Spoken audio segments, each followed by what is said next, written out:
প্রিয় বন্ধুরা, আশা করি আমরা সকলে ভালো আছেন। তো আরো একবার নতুন ভিডিওতে আপনাদের সকলকে স্বাগত জানাই। তো ইতিমধ্যে থাম্বনেল দেখে আমরা বুঝতে পেরেছেন এবং ইতিমধ্যে অনেকে খবর কিন্তু পেয়ে গেছেন। তো বিষয়বস্তু হচ্ছে মাদার সার্ভিস কমিশনের গ্রুপ ডির ফাইনাল জাজমেন্ট কিন্তু গতকাল প্রকাশিত হয়েছে।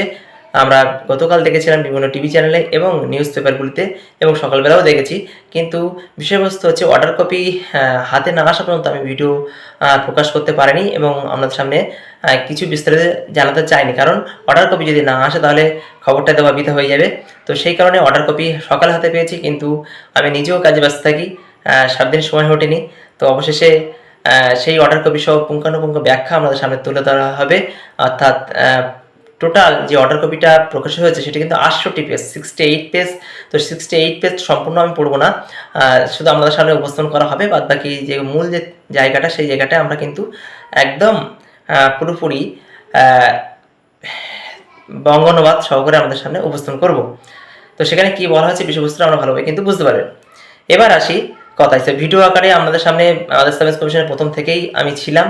তো অবশেষে রেজাল্ট প্রকাশিত হবে। আমি বলেছিলাম যে কেস হিয়ারিং শেষ হয়েছে, খুব দ্রুত এই মামলা রায়দান হবে। আমি বলেছিলাম 1 সপ্তাহ টাইম লাগবে, অনেকেই কমেন্ট করছিলেন। তো সেক্ষেত্রে জাজমেন্ট প্রকাশিত হয়েছে, অর্থাৎ অর্ডার কপি এসেছে। তো সেখানে কিন্তু সমস্ত ক্যান্ডিডেট 2010 অর্থাৎ 2011 সালে যারা পরীক্ষা দিয়েছিলেন এবং 2024 সালে তাদের কিন্তু যারা যারা সফলতা হয়েছে তারা কাউন্সিলিং ডাক যারা পেয়েছেন, অর্থাৎ ইন্টারভিউ পর্ব আমাদের শেষ হয়ে গেছিলো, কাউন্সিলিং বাকি ছিল। তো সেক্ষেত্রে এবার কাউন্সিলিং পর্ব শুরু হয়ে আমাদের কিন্তু নিয়োগপত্র হাতে দেওয়ার কথা 21 দিনের কথা কিন্তু বলেছেন। তো 21 দিনের মধ্যে আমরা নিশ্চয়ই নিজের নিজের চাকরিতে বহাল হয়ে যাবেন। তো সেক্ষেত্রে আমি বলে রাখি, আমাদের পাশে ছিলাম, আমরা অনেক দিন ধরেই আমার সাথে ছিলেন যারা মাদার সার্ভিস কমিশনে সফল হয়েছেন বা সফল হননি, সকলকে আমি আবার একবার কংগ্রাচুলেশন জানাচ্ছি। যারা সফলতা পেয়েছেন তাদেরকে ডবল কংগ্রাচুলেশন, যারা পাননি তাদেরকেও কংগ্রাচুলেশন। আপনারা চেষ্টা করেছেন। অবশ্যই যাদের বয়স যদি না হয়, নিশ্চয়ই আবার বিভিন্ন ধরনের পরীক্ষা আসছে সামনে, মাদ্রাসার সার্ভিস বাদে এসএসসি গ্রুপ সি এবং ডি, সেখানে কিন্তু আমরা অ্যাপ্লাই করতে পারি যদি বয়সের খুব বেশি না হয়ে যায়। তো অনেকেই মাদার সার্ভিস কমিশনের ভিডিও করে দেখেছি আমি, অনেকেই কমেন্ট করেছেন যে অনেকের বয়স 40, 45, 48 এরকম হয়ে গেছে, সুতরাং তাদের পক্ষে আর সম্ভব নয়। তো এটা ব্যাড লাগ মনে করবেন। কিন্তু আপনি যে পরীক্ষায় বসেছিলেন এটাই কিন্তু একটা সফলতার মাপকাঠি, ঠিক আছে? তো পরীক্ষা দিলে সকলে তো সাকসেস হয় না। তো একটা চেষ্টা তো করতে হয়, সেটা চেষ্টা কিন্তু আপনারা করেছেন। তো এই জন্য আমাদের সকলকে কংগ্রাচুলেশন। এবং যেটি বলতে চাইছি যে মাদার সার্ভিস কমিশনের ভিডিওর দেওয়ার থেকে আমার সঙ্গে ছিলেন, আপনারা সঙ্গে থাকবেন এবং আরও তথ্য আকারে বিভিন্ন খবরাখবর কিন্তু এই চ্যানেলে কিন্তু প্রকাশিত হবে। তা সকলকে আরও একবার কংগ্রাচুলেশন জানিয়ে আজকের ভিডিওতে শুরু করছি। বিভিন্ন নিউজ পেপার তথ্য তো জানাবো, সঙ্গে সঙ্গে পাশাপাশি আবার কিন্তু যে অর্ডার কপিটা প্রকাশিত হচ্ছে সেই অর্ডার কপি আমাদের সামনে তুলে ধরবো। মোট 68 পেজ। 68 পেজটা পড়া আগে বলেছি সম্ভব নয়, সুতরাং আমাদের সামনে তোলা হবে, 68 পেজটা দেওয়া হবে ভিডিওর আকারে। এবং পাশাপাশি মূল যে পয়েন্টগুলো সেটি কিন্তু লাস্টের 2 পেজ সেগুলো বঙ্গানুবাদ করে কিন্তু আমাদের সামনে উপস্থাপন করা হচ্ছে। তো ভিডিও আর লেন্দি করবো না, পুরো বিষয়টি ভালোভাবে দেখুন এবং আপনাদের যদি কাউন্সেলিং করে কোনো অসুবিধা হয় কাউন্সেলিং ভিডিও করতে বলেন, কী কী তথ্য লাগে এবং কীভাবে যেতে হয় সমস্ত কিছু কিন্তু শেয়ার করা হবে। সকলে ভালো থাকবেন, সুস্থ থাকবেন। যারা চ্যানেলটি নতুন অবশ্যই সাবস্ক্রাইব করবেন এবং বন্ধুদের মধ্যে কিন্তু শেয়ার করবেন। আর এই ধরনের খবর পেতে অবশ্যই চ্যানেলটি আপনারা চ্যানেলটির সাথে কিন্তু থাকবেন। চাকরি পেয়ে গেছেন বলে থাকবেন না তা না, অবশ্যই থাকবেন। আপনাদের জন্যই ভিডিও করতাম এবং অবশেষে আপনাদের মুখে হাসি ফুটেছে, তার জন্য সত্যি কি বলবো, মন থেকেও ভালো লাগছে। তো একজন ক্যান্ডিডেট তো আছে আশরাফুল, আমি দেখি সব সময়, আর অনেকে রয়েছে, পলুবিদি, অনেকের নাম মনে করতে পারছি না। তো তাদেরকে ধন্যবাদ জানাই। প্রায় আমার ভিডিওটা দেখে, অন্য ভিডিওগুলো দেখে, কিন্তু আমার দেখে এবং কমেন্ট করে এবং বিশ্বাস করে, যারা বিশ্বাস করে চ্যানেলটি ছিলেন সাথে, তাদের কিন্তু খবর কিন্তু অরিজিনাল খবরটি কিন্তু আমাদের সামনে তুলে ধরা হয়, ঠিক আছে? তো চলুন এবার আমরা মূল ভিডিওতে চলে যাব। তো যদি মূল ভিডিওতে আসি বা খবরের পেজগুলো আগে দেখে নেবো, আমি বলেছিলাম যে আগে খবরের পেজগুলো দেখে নেবো। দেখুন, দীর্ঘ 15 বছর অপেক্ষার অবসান, মাদার সার্ভিস কমিশনের গ্রুপ ডি কর্মী নিয়োগে ছাড়পত্র দিল কলকাতা হাইকোর্ট। শেষবার রাজ্যের মাদ্রাসাগুলিতে নিয়োগ পরীক্ষা হয়েছিল 2010 সালে। এরপর কেটে গেছে প্রায় 15 বছর, কিন্তু পরীক্ষায় উত্তীর্ণরা চাকরি পাননি। অবশ্যই দীর্ঘ 1.5 দশক শূন্যবাদের নিয়োগে সেই জট কাটল। বুধবার মামলা শুনানিতে আগামী 21 দিনের মধ্যে নিয়োগ পরীক্ষার চূড়ান্ত ফলাফল প্রকাশের নির্দেশ দিয়েছেন বিচারপতি পার্থসারথী সেন। এদিকে হাইকোর্ট আরও জানিয়েছে 2010 সালের নিয়োগ বিধি মেনেই মাদ্রাসাগুলিতে কর্মী নিয়োগ করতে হবে মাদ্রাসা কমিশনকে। উল্লেখ্য 2010 সালের বাম আমলে মাদ্রাসা সার্ভিস কমিশনের সরকার প্রসূত মাদ্রাসা স্কুল গ্রুপ ডি পদে নিয়োগের বিজ্ঞপ্তি জারি করে 293 শূন্যপদের জন্য বিজ্ঞপ্তি প্রকাশ করা হয়। 2 ধাপে নিয়োগ পরীক্ষা নেওয়ার বিজ্ঞপ্তি প্রকাশ করে মাদ্রাসা সার্ভিস কমিশন।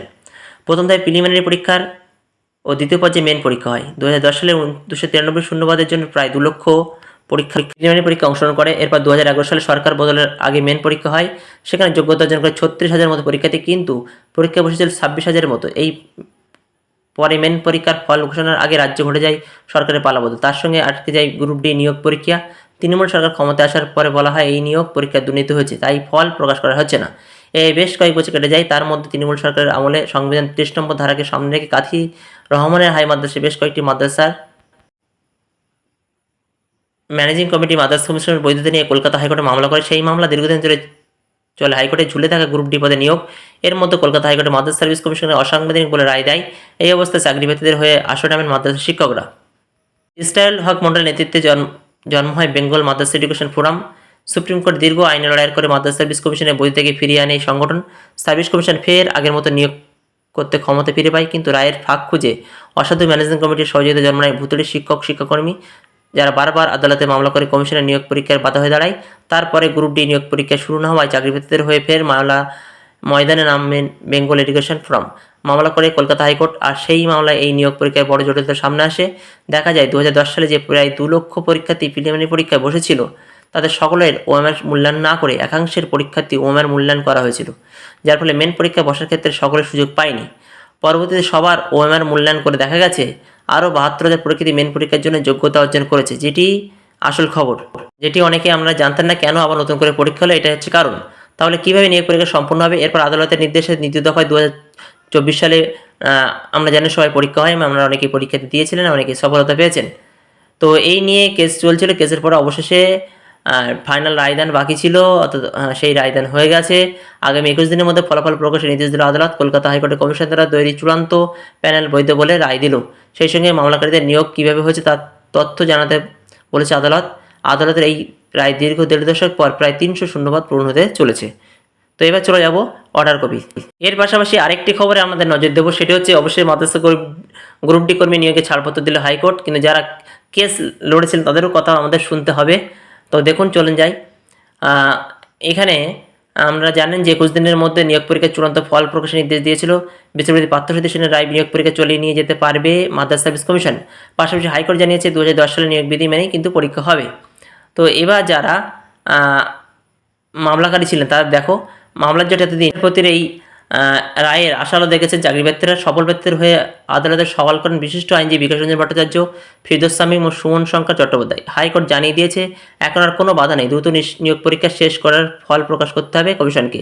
উল্লেখ্য 2024 সালের শেষের দিকে মাদ্রাসা সার্ভিসের ফার্স্ট এসএলএসটি গ্রুপ ডি পদে মেন পরীক্ষার ফলাফল প্রকাশিত হয়। সেই ফলাফল চূড়ান্ত অস্বচ্ছতা রয়েছে বলে দাবি করে কলকাতা হাইকোর্টের দ্বারস্থ হন আব্দুল লতিফ, মোহাম্মদ হাবিব মণ্ডল সহ প্রায় 60 জন।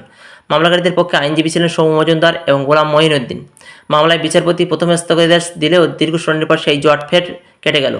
কিন্তু এইখানে একটা কথা রয়েছে, কিন্তু এই ব্যাপারে আইনজীবী গোলাম মঈনুদ্দিন বলেন আমাদের আইনি লড়াই চলবে, অর্থাৎ আইনি লড়াই কিন্তু এখনও থেমে থাকেনি। শুক্রবার আমরা ডিভিশন বেঞ্চে যাব, কোর্টের উপর আস্থা আছে, সুতরাং ডিভিশন বেঞ্চে কী রায়দান হচ্ছে সেদিকে নজর থাকবে। এইটাই কিন্তু একটা জটিল প্রশ্ন, দেখা যাক সেখানে কি হয়। সে খবর কিন্তু আপনাদের সামনে আমি উপস্থাপন করব। ভিডিও দীর্ঘ আকার হচ্ছে, শুধু অর্ডার কপি পড়ার জন্য নয়, সমস্ত তথ্য আমাদের সামনে শেয়ার করা উচিত। আমি মনে করি যে কেস মিটে যায়নি এখনও কিন্তু তারা ডিভিশন বেঞ্চে যাবে। ঠিক আছে, তো চলুন এবার আমরা অর্ডার কপি দেখব। তো এই হচ্ছে অর্ডার কপি। মূলত অর্ডার কপি হচ্ছে 68টা পেজ। সেই পেজ আমাদের সামনে, প্রত্যেকটা পেজ আমি আপনাদের সামনে তুলে ধরার চেষ্টা করেছি। যারা পিটিশনার ছিলেন তারাই কিন্তু বিষয়বস্তুটা ভালোভাবে বুঝতে পারবেন, কার কত কেস নাম্বার, ক্যান নাম্বার, ঠিক আছে, রিট পিটিশন নাম্বার, সমস্ত কিছু তথ্য কিন্তু পরপর রয়েছে। সুতরাং এই বিষয় সম্পর্কে আমারও জ্ঞান কম, রিট পিটিশন সম্পর্কে এবং কারা কি পিটিশনার ছিলেন সেই সম্পর্কে, এবং উকিল যারা ছিলেন আইনজীবী তাদের নাম কিন্তু ডান দিকে রয়েছে। তো সেক্ষেত্রে আমরা একটু দেখে নেবেন, যারা ছিলেন অনেকেই ভিডিও দেখেন। তো পার্থসারথী সেন তিনি দেখেন যে এই অর্ডার কপি কিন্তু সকলের সামনে তিনি তার রায়দানে প্রকাশ করেছেন। তো পরপর পেজ আমাদের সামনে উপস্থাপন করছি। আমরা যারা আছেন ভিডিও দেখছেন, তা যদি মনে করেন তাহলে অবশ্যই অর্ডার কপিটা আমি পিডিএফ ফাইলে দিয়ে দিতে পারি, অথবা আপনারা এখানে স্ক্রিনশট করে রেখে দিতে পারেন, অথবা আপনারা পরপর দেখতে পারেন। ঠিক আছে,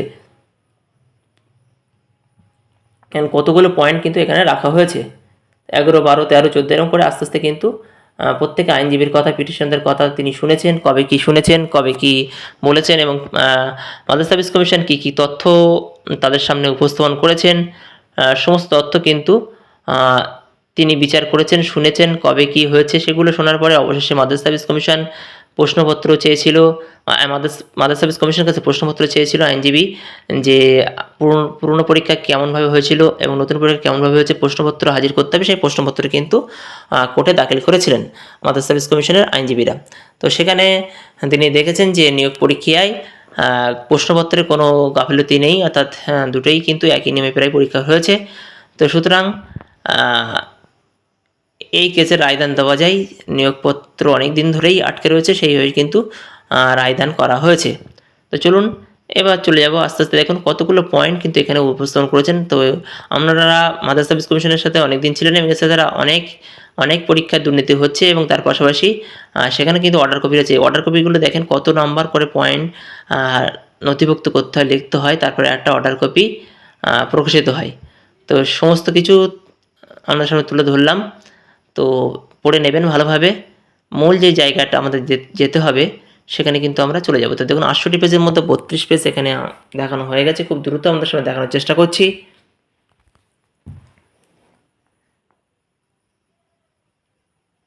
আস্তে আস্তে দেখবেন, সবাই বিষয়টি ভালো করে বুঝবেন যে কবে কী হয়েছে এবং তারপরে কী রায়দান দিয়েছেন। এটা হচ্ছে সিঙ্গেল বেঞ্চের রায়দান। তো সুতরাং আমরা দেখতে পাচ্ছি পিটিশনরা অনেকেই ডিভিশন বেঞ্চে যাবেন, আমরা জানতে পারলাম পেপার কাটিং থেকে। তো সেখানে আবার কি হয়, আগামী শুক্রবার অর্থাৎ আগামীকাল কিন্তু এই মামলার আবার কেস লিস্টেড হয় কি না, অর্থাৎ গ্রহণযোগ্য হয় কি না, কী হয় সেদিকে আমাদের নজর থাকবে। আমাদের সামনে সেটি কিন্তু উপস্থাপন করব। তো দেখুন টোটালি পেজ নাম্বার চলে যাচ্ছে আস্তে আস্তে ক্রমপর্যায়ে শেষের দিকে মূলত সেই 21 দিনের যে অর্ডার কপির কথা বলা হয়েছে, 21 দিনের মধ্যে নিয়োগ পরীক্ষা সম্পন্ন করতে হবে, সেই দেখেই কিন্তু আমরা প্রায় এসে গেছি। দেখুন 79 নম্বর পয়েন্টে আমরা কিন্তু অবশেষে হাজির হয়ে গেছি। তো এইখান থেকে অর্থাৎ আমি 80 বা 81 থেকে কিন্তু মূল যে মামলা সেটি কিন্তু পুরো বিষয়টি ভালোভাবে লাস্টের দিকে কনক্লুশনে বোঝা যাচ্ছে যে কী রায়দান হতে চলেছে এবং কী কী ঘটনা ঘটে, সমস্ত কিছুই। তো এবার আমরা চলে যাব একদম প্রায় লাস্ট পর্যায়ে এসে গেছি, লাস্ট পেজে চলে যাব। সেখান থেকে আমরা পুরো বিষয়টি আপনাদের সামনে বঙ্গানুবাদ সহকারে উপস্থাপন করব। তাহলে বিষয়টি আমাদের ক্লিয়ার হবে যে রায়দানের বিষয়টি কী। তো চলে এসছি আমরা 53 নম্বর পেজ।